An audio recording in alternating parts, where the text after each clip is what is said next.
through an especially hard training. So, let's see your experience.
Being number one is a condition.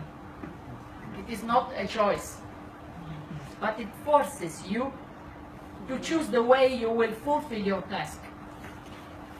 It does not mean you are the best, not at all. But based on how you will fulfill it, there will be consequences for those who follow. Every pioneer becomes unwillingly a novelty, a symbol, and sometimes a target. Living a new situation, having to make choices to overcome difficulties, and lacking a role model. The Carabinieri Corps is just over 200 years old and an integral part of Italian history, with its peculiar combination as a police force and armed force, and with its constant presence. It has been defined in popular belief as the well-deserved faithful. As you can see, this is one of the best pictures, I think. You can understand, because Italy was growing up in the history and the Carabinieri was giving the hand to people. It would be an honor to be part of it, but also, for me, a giant unknown. Before I enlisted, I was a 24-year-old southern Italian girl, an athlete, a boxer, in a country where boxing for women was still illegal.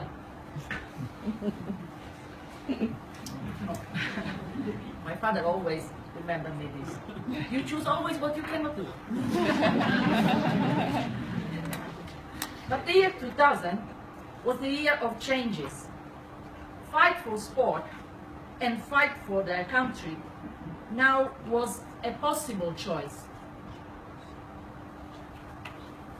At the first recruitment, there were 12,800 women applicants for just 10 positions at the military academy to become Carabinieri officer. And I came in at number one. I felt very proud. And I had one last thing in my mind. Now, I want to become a Carabinieri paratrooper. The first day I entered the military academy, I just found out that I was the only woman in my platoon. And during the first 2 years of the course, I really wanted to integrate.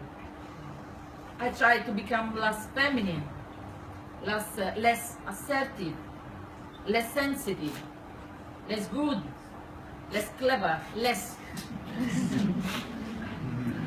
My commander was using to just, Micelotta, please, less. Keep calm. But in the animal world, acceptance is indispensable to be part of the herd, to survive. Although in humankind it's different. We are structured in groups, to exchange ideas, to progress, and to have shared rules. The military world means a certain compression of our constitutional rights. It is normal. It is for the well-being of the establishment of the defense from the single, but never an homogenization, a leveling. The more I was trained to become a law enforcement officer, the more I realized that I had the same rights of everyone else. During the first year of my military life, I have to tell you that my presence was more a concession than a natural right. Never mind entering the elite special forces. Are you crazy? But inside me, I felt that I could do it. I felt like a paratrooper. And now I was an officer. So I decided, I trained, and I prepared and passed the selection test for the parachute regiment, which needs the immense parameters. I awaited the response as though in an empty vacuum. So in that period, I remember in particular a general of the Carabinieri, which stood up for me, and he said, "Why not? Let her try." So the Carabinieri quarter made a very brave decision, and they authorized me to start a training course for the parachute regiment Tuscania.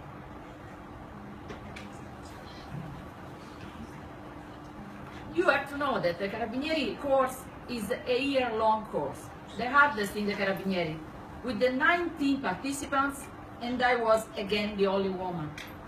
But this time was different. I was the highest ranking one in the whole course, the commander. Brava. Therefore, it was not enough to be strong.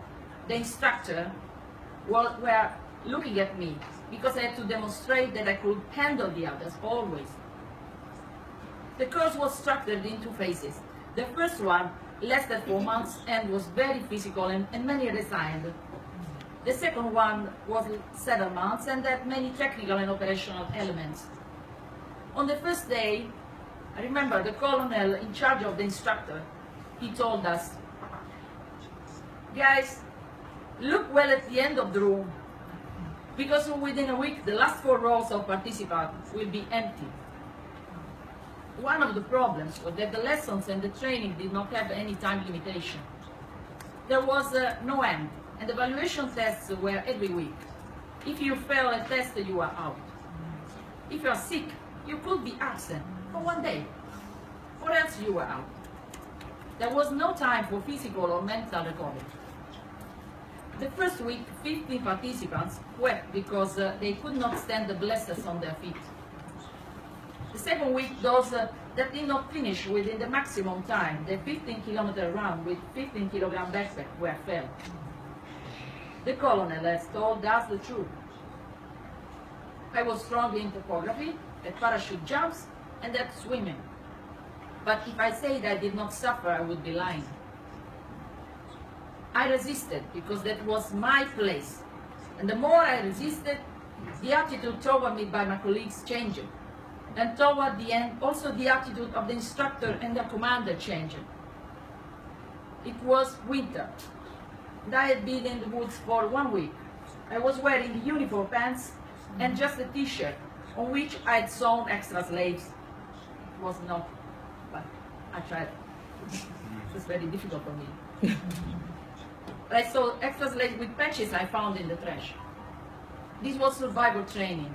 And because of the cold and hunger, I lost 4 kilos. Then the capture. We knew the instructor would take us to a camp for the interrogation, but they never lasted the interrogation more than 6 hours. I was blindfolded, barefoot, cold, on the wet sand, and in stress position.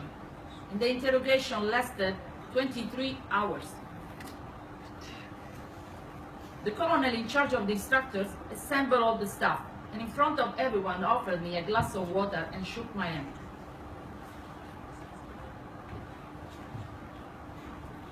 We were 90, but After 11 months, there were just the 23 of us left that you can see the picture.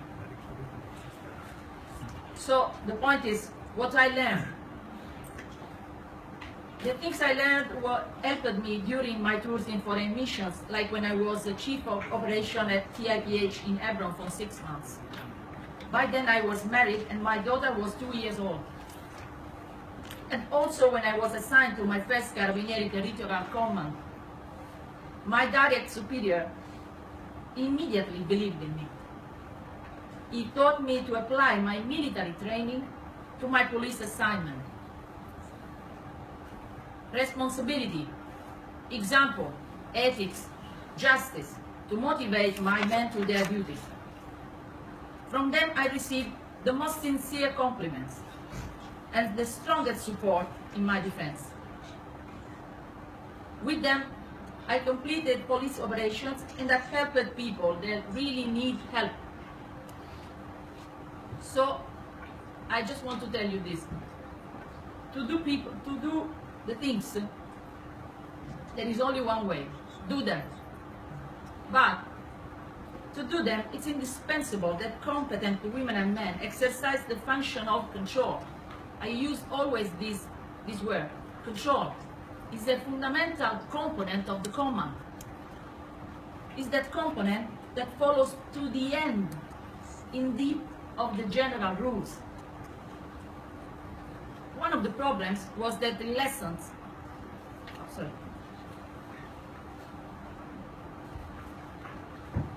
women and men of all sectors are needed, and at the top, such as our Mrs. Minister of Defense, backed up by clear rules on which the assignment is described, and not based on the sex of who has to complete it. Today, the Italian defense has reached unimaginable goals. It has given to us women, first, the opportunity, and then the capacity to contribute. But if also look from a different point of view, we can certainly affirm that women have given to defense a new capacity and a step forward with regards to the past. Women and men are different in the way that they plan or they act, in their sensibilities, in their approach to certain aspects or events. But their coexistence is the true sum total that makes the defense stronger. Like a domino effect, society has grown, and with it the defense and the armed forces. The same concept of defense and security has changed. Today the defense is such an integral part of Italian society that is able to furnish a new social model. Together, we are stronger.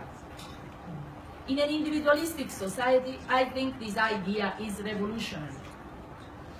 We realize this will take a little time more. But what counts is the direction, and never go backward. Then I have to tell you something that my daughter used to say when I'm in hurry. Normally she say, "Mom, keep calm. It will take the time it takes." Thank you.